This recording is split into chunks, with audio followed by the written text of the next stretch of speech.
उत्तर प्रदेश की राजनीति में कई पहली बार विधायक बने हैं, खास तौर से वो जिन्होंने अपने कंधे पर तमगा रखा है और उसके साथ साथ वर्दी पहनी है।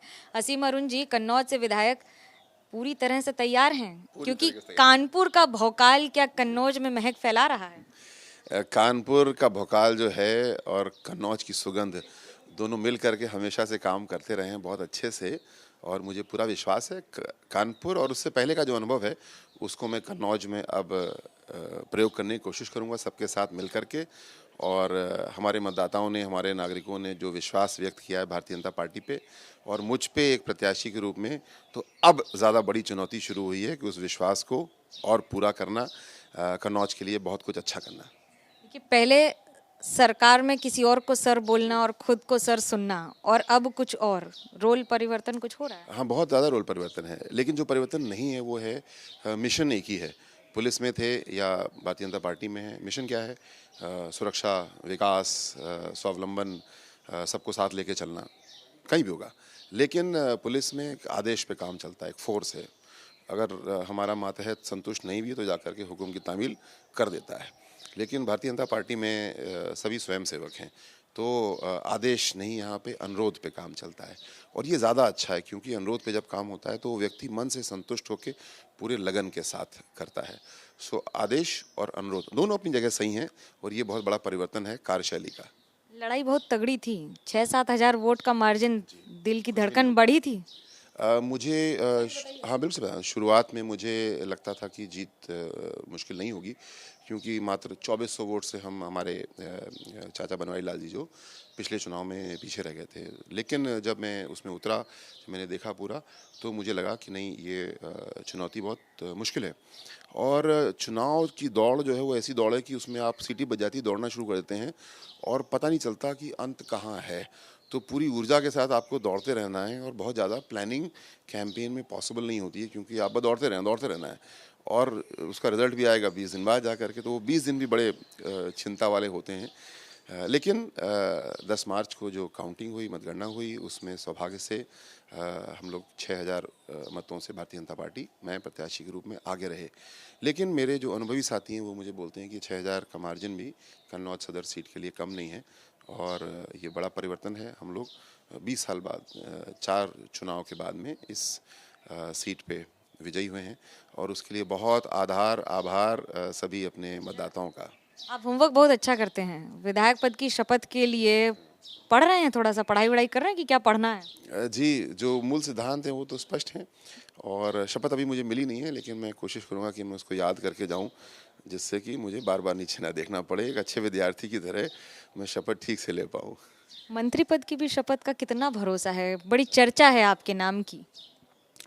देखिए, चर्चाओं पे तो चर्चा ज़रूर कर लेनी चाहिए।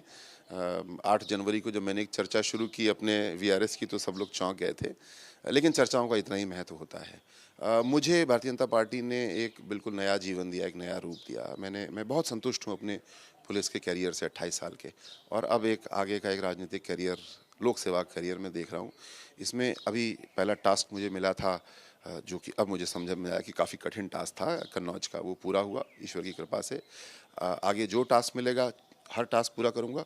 कोई काम छोटा बड़ा नहीं होता है, संगठन का काम हो चाहे सरकार का काम हो। सौभाग्य से हम लोग सरकार में अब 5 साल के लिए पुनः हैं और जो मेरी क्षमताएं हैं एक प्रशासनिक पुलिस अधिकारी के रूप में या अन्य रूप से, मैं उसको प्रयोग करूंगा और पूरा करूंगा। दो बात जो आप सबसे पहले बदलना चाहेंगे, जो आप बतौर पुलिस अधिकारी नहीं कर सके लेकिन अब बतौर विधायक कर सकते हैं, यह मंत्री।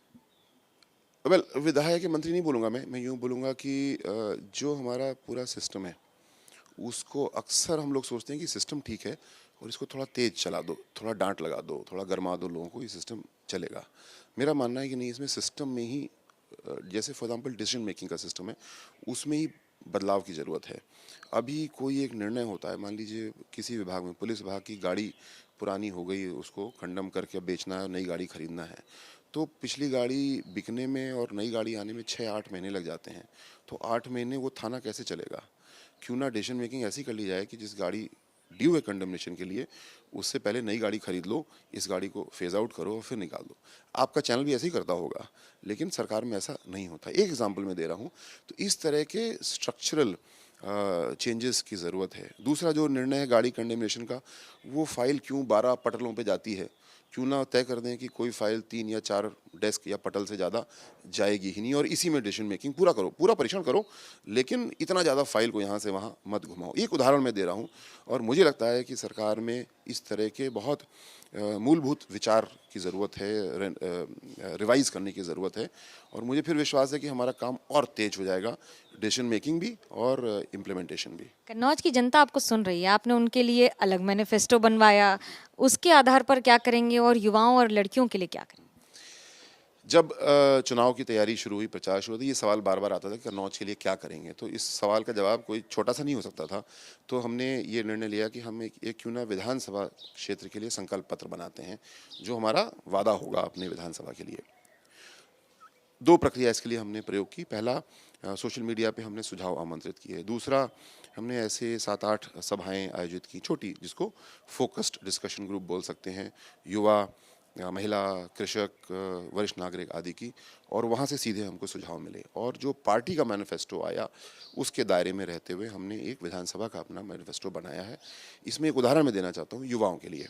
जैसे कि ये सुझाव आया, लोगों ने समस्या बताई कि कन्नौज में डिग्री कॉलेजेस तो हैं, लेकिन रोज़गार परक शिक्षा जो है वो कम है, बच्चों ने इसकी मांग की, तो वो हमारा बहुत महत्वपूर्ण आइटम है। दूसरा, बच्चे जो प्रतियोगी परीक्षाओं की तैयारी कर रहे हैं, उनको कन्नौज से बाहर जाना पड़ता है। अब वैसे तो परीक्षाओं में कोचिंग की ज़रूरत ही नहीं होना चाहिए, लेकिन जब तक ज़रूरत है तो हमने उसमें ये वादा किया है कि हम ब्लॉक स्तर पे बच्चों को प्रतियोगी परीक्षाओं के लिए तैयार कराएंगे। एक काम जो मेरे महकमे का है, पूर्व महकमे का है, कि जो बच्चे सेना, पुलिस, केंद्रीय बल की भर्ती की तैयारी कर रहे हैं, उनके लिए हम हर ब्लॉक स्तर पे एक ऐसी प्रशिक्षण की व्यवस्था बनाएंगे जिससे कि वो फिजिकली तैयार हों और लिखित परीक्षा के लिए भी तैयार हों, ताकि जब जाकर के परीक्षा का नंबर आए तो हमारे बच्चे दौड़ में सबसे आगे निकल जाएं, और जो वर्दी मैं नहीं पहन सकता हूँ वो मेरे बच्चे पहने कन्नौज के, तो मुझे बड़ी खुशी होगी। ऐसे कुछ वादे हमने किए हैं, ये एक उदाहरण है युवाओं के लिए, और बाकी हमारे वादे सभी मेरे सोशल मीडिया पोस्ट में हैं।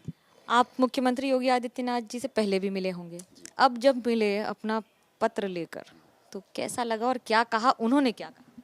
जी, मेरी भेंट माननीय मुख्यमंत्री जी से, योगी जी से, आज सुबह ही हुई थी चुनाव के बाद में, और योगी जी हमेशा ये बात मुझसे बोलते हैं कि जीवन में रिस्क लेना चाहिए, और उन्होंने मुझे ये बात पहले ही दिन समझाई थी जब ये बात आई थी कि लोक सेवा में आए कि ना आए। तो उन्होंने कहा कि देखिए, जो लोग राजनीति में हैं और जो नहीं हैं उनमें बहुत अंतर है, बट सबसे बड़ा अंतर है रिस्क लेने की क्षमता, जिसको अंग्रेजी में रिस्क एपेटाइट भी बिजनेस टर्म्स में कहा जाता है। ये मैं सभी के लिए कहना चाहूँगा। हालांकि कि बहुत से पॉलिटिकल फंक्शंस ऐसे हैं जिसमें कि आपको नौकरी, बिजनेस छोड़ने की जरूरत नहीं, उसके अलावा भी कर सकते हैं, बट फुल टाइम पॉलिटिक्स में रिस्क है।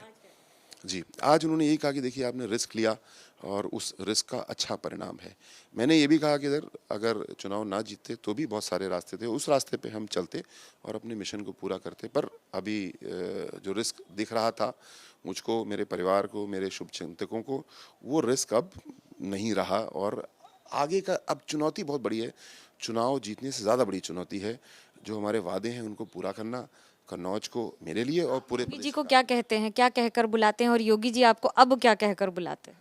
योगी जी मुझे हमेशा से असीम या असीम जी ही बुलाते थे, और अभी भी बुलाते हैं, और मैं योगी जी को सर बोलता था पहले, अभी भी मेरे मुंह पे सर ही आता है, पर मुझे लगता है अब सर नहीं आना चाहिए, पर वो स्वाभाविक सर ही आता है उनके लिए अभी। कोई ऐसा फोन कॉल जो अनएक्सपेक्टेड था जो आया जीतने के बाद? उसमें तो शायद मैं माफ़ी मांगना चाहूँगा कि इतने सारे फ़ोन हैं और मैं बहुत कम फ़ोन अभी तक ले पाया हूँ, पर सब नोट है, मैं सबको कॉल बैक कर रहा हूँ। अनएक्सपेक्टेड बात यह है, यही है कि मेरा फ़ोन रोने लगता है कि मैं फ़ोन हूँ, मैं कॉल सेंटर नहीं हूँ, तो इतना मत बजाओ मुझको। ऐसी स्थिति मेरे पास कभी कभी आ जाती है, उसके लिए मैं क्षमा प्रार्थी भी हूँ, और एक एक फ़ोन को मैं कॉल बैक करने की कोशिश करता हूँ। मीठे में इस बार सबसे ज्यादा क्या खाया है और खिलाया है? घर से क्या रिएक्शन है? जी, मीठे में मुझको सबसे अच्छा लगता है जो देसी पेड़ा कन्नौज में, सभी जगहों पे मिलता है। घर पे महिलाएं बनाती हैं, केवल दूध यानी खोआ और चीनी होती है, और प्रचार के दौरान मैं आपको बताऊंगा बहुत वो टीका रुचना किया जाता है, और पेड़ा दिया तो मैं थोड़ा सा खा के हाथ में रखता था कि इसको मैं नहीं खाऊंगा क्योंकि ज़्यादा हो जाएगा, फिर जल्दी से वो भी खा जाता था क्योंकि वो इतना अच्छा होता था। तो जो देसी खोए का पेड़ा है मैंने बहुत खाया है, और लेकिन जिसकी वजह से रोज़ 10, 15, 20 किलोमीटर की जो दौड़ होती थी उसकी ऊर्जा भी रहती थी। और अब थोड़ा सा कम खाऊंगा क्योंकि अब शायद पैदल दौड़ कम होगी, गाड़ी की दौड़ ज़्यादा होगी। दौड़ तो होगी क्योंकि इस दौड़ को जीतना भी एक दौड़ ही थी। कैमरा पर्सन सूरज पांडे के साथ मनोज्ञा लोईवाल, लखनऊ, एबीपी न्यूज़।